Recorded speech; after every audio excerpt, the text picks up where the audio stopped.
Le vin fait partie de la culture et du patrimoine mondial depuis des millénaires. Dans le monde, la surface occupée par les vignes n'a cessé de croître pour se plier aux exigences d'une production et d'une consommation de vin toujours plus importante. Le vin est entré dans les mœurs. On s'en servait pour soigner les malades, on le servait dans les écoles jusqu'en 1956 et bien plus qu'une boisson, il est devenu partie intégrante du mode de vie à la française. Les Français et tous les consommateurs de vin dans le monde en général ont laissé entrer celui-ci dans leur quotidien depuis des générations en générations. Ce nectar a vu les siècles passer et les sociétés humaines évoluer. Aujourd'hui, c'est lui qui doit évoluer, avec une société toujours plus innovante et à la pointe de la modernité. Au XXIe siècle, un défi de taille s'offre au marché du vin, comme à beaucoup d'autres marchés, celui du digital. Les nouvelles technologies se sont emparées du quotidien de l'être humain et aujourd'hui, celui-ci veut pouvoir tout faire en ligne. Réserver un hôtel, faire ses courses, communiquer avec ses proches, acheter à manger. Tout est à portée de clic ou de smartphone. Le monde du vin n'échappe pas à cette règle et doit se plier à ce nouveau besoin de ses consommateurs. L'achat d'une bouteille doit être aussi facile que commander sur Amazon. Dans une société où l'offre est démultipliée, le consommateur a aussi besoin d'être guidé dans ses achats. Il faut savoir que 82% des consommateurs de vin trouvent qu'acheter du vin est quelque chose de complexe et d'intimidant. C'est à ces deux enjeux, le digital et la démocratisation du vin, que Twill répond. Lorsqu'un consommateur a un coup de cœur pour un vin, il a la possibilité de le scanner via son application Twill, de retrouver quel producteur se trouve derrière cette bouteille, puis de la commander directement au domaine. L'enjeu est plus simplement de rapprocher les consommateurs et les producteurs en favorisant le circuit court. En plus de ce service de reconnaissance d'étiquette, Twill est aussi une marketplace. Son site internet propose un catalogue étendu de plus de 25 000 références proposées par des producteurs et professionnels du vin et permet ainsi aux consommateurs d'acheter n'importe quel vin sans bouger de chez lui, directement depuis son ordinateur ou son smartphone. Le pari de la digitalisation est relevé. De plus, en rapprochant ce consommateur des producteurs, en créant un lien direct, Twill crée une relation intime et privilégiée entre ces deux acteurs, rendant l'acte d'achat moins intimidant pour l'acheteur et la vente moins fastidieuse pour le vendeur. Le pari de la démocratisation est lui aussi relevé. J'ai intégré le service commercial de Twill, la première interface entre les producteurs et l'entreprise.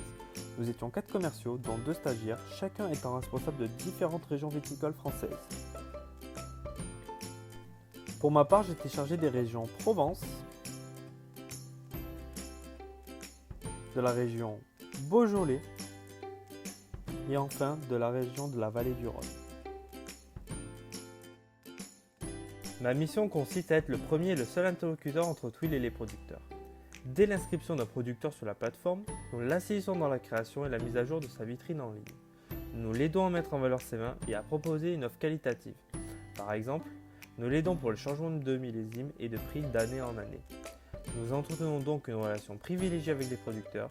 Nous nous efforçons de nous rendre disponibles pour eux, quels que soient leurs besoins ou leurs questionnements. Et surtout, nous faisons en sorte de créer une relation de confiance en les accompagnant au mieux. Lorsque nous ajoutons un vin sur Twill, nous devons entrer toutes les informations nécessaires au produit. La présentation du produit, les notes et récompenses, un commentaire de chef de produit et enfin des pastilles, comme par exemple coup de cœur de Twill ou bien vin bio pour décrire quel est le type de vin. Ensuite, nous mettons toutes les informations de la fiche technique du vin, telles que les cépages, tels que des conseils de dégustation et enfin les accords mets et vins. Pour dynamiser et faire vivre le site, nous avons organisé des opérations commerciales. Nous mettons en place par exemple des foires au vin avec des prix remisés comme par exemple l'opération 100% rosé dans laquelle nous avons sélectionné une soixantaine de cuvées de couleur rosée et négocié des remises avec les producteurs. J'étais principalement en première ligne de cette opération car nous avions sélectionné plus de 50% de cuvées d'une de mes régions, la Provence, terre du rosé. Ce ne fut pas une tâche facile de négocier des remises sur le rosé avant le début de la saison. Nous organisions aussi d'autres opérations commerciales dites ventes privées où nous mettions en avant un seul producteur avec une seule ou plusieurs de ses cuvées remisées. Ceci est une mise en avant un petit peu plus exclusive qu'une foire au vin, où les ventes sont le plus souvent plus intéressantes pour un producteur plutôt que d'être dans la masse d'une foire au vin. La vente privée qui a le plus fonctionné durant mon stage a été la vente privée Minuti, star du rosé de Provence, qui a vendu plus de 600 bouteilles. Pour négocier et rencontrer les vignerons, nous nous déplacions sur la plupart des salons professionnels dans toute la France. Notre travail sur place était de présenter l'outil Twill aux vignerons, d'en recruter le plus possible sur Twill, mais aussi d'entretenir la relation commerciale avec ces derniers en allant les saluer et déguster leurs vins et leurs nouveaux millésimes. Je voulais vous présenter plus précisément le salon Découverte en Vallée du Rhône. Un salon de 4 jours où nous sommes partis de Lyon jusqu'à Avignon. Le lundi, nous étions à Ampuis pour les appellations Côte-Rôtie, Condrieu. Le mardi, à Tain-l'Hermitage pour les appellations Hermitage, Creuse-Hermitage et Saint-Joseph. Et enfin, pour les 2 derniers jours, nous étions à Avignon dans l'enceinte du Palais des Papes pour découvrir toutes les appellations du Rhône méridional telles que Châteauneuf-du-Pape, Chigondas, Luberon et bien d'autres encore.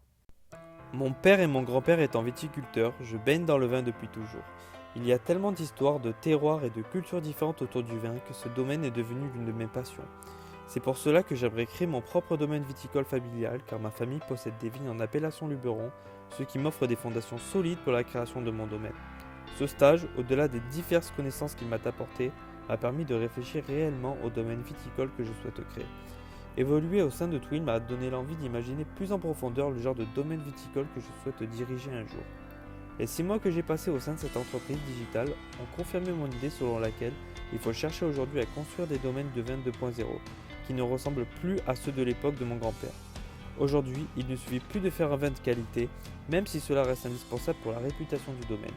Il faut désormais prendre en compte une multitude d'autres enjeux tels que le numérique qui, bien maîtrisés, assureront demain, je l'espère, la réussite de mon entreprise et marquera l'accomplissement et la continuité du travail accompli par mon père et mon grand-père qui ont développé l'exploitation familiale au cours des générations.